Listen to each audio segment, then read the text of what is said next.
The Gamecocks have arrived in Phoenix, and they began their preparation for Gonzaga today as they had their first practice. Bobby, as a newspaper guy, what are some of the headlines looking into this game? Well, it's funny how nationally the whole country seems to have fallen in love with head coach Frank Martin. You know, for 5 years now, he's been on an island here in South Carolina as kind of a memeable screamer, and now he's suddenly passionate. It's funny how that works. You know, and Frank doesn't get enough credit for how good of a tactician and in-game manager he is. Against Duke, and especially against Baylor, he really stifled those offenses. Yes, exactly. That defense has been critical in the performance of the Gamecocks. It's really what feeds their offense. And so, for me, one of the storylines in this game is going to be Dwayne Notice.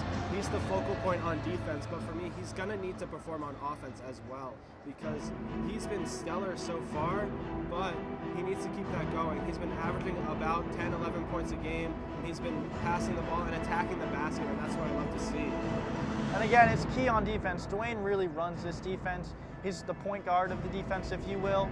It all runs through him. You know, they're going to put him on Nigel Williams-Goss, Gonzaga's main scoring threat, and he's going to try to disrupt that offense. Exactly. Another big storyline for me is Sindarius Thornwell and his health. He was sick earlier in the week, but today he told us that he was 100% fine, and that's what the Gamecock fans love to hear. That man's really been the focal point on offense, and he's really been what's pushed this team to this tournament, and how he's what fuels the team. So the fact that he is healthy, it's going to go a long way for the Gamecocks. Yeah, and Sindarius is a guy who's going to play no matter what, no matter how sick he is. You know, it's his senior year, he's going to leave it all out in the court, but it's good to see him feeling better now. You know, of course, it's not a big thing, him missing practice. You know, he was going to be mentally prepared no matter what. You know, getting fluids in him and getting his body right is all that really matters right now. Definitely. And the last key for this game for the Gamecocks, I think, is P.J. Dozier. P.J. Dozier needs to step up.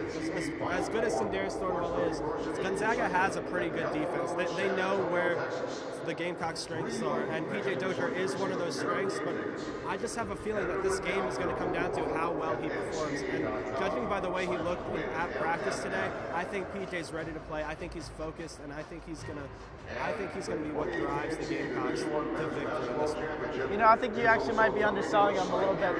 It's not a pretty good defense. They are a very good defense. They are so good and so physical at protecting the rim. You got Karnowski down there, and you got Jonathan Williams, and they are really, really special. It's going to be hard for him to get in the paint, to be honest. And South Carolina, when they've been successful this year, it's because they've been able to get to the paint.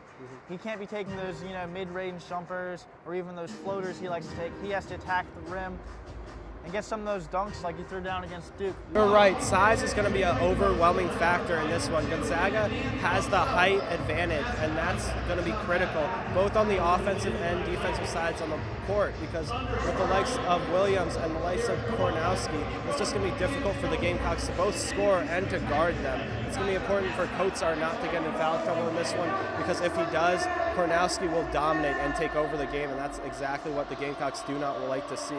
But if the Gamecocks are able to limit both of those bigs and get them in foul trouble, that's when they'll really be able to pull away in this one. The Gamecocks and Bulldogs will kick off the Final Four tomorrow at 6:09. For South Carolina Student Media, I'm Ben Parsons. And I'm Bobby Balboni. And we look forward to seeing this matchup.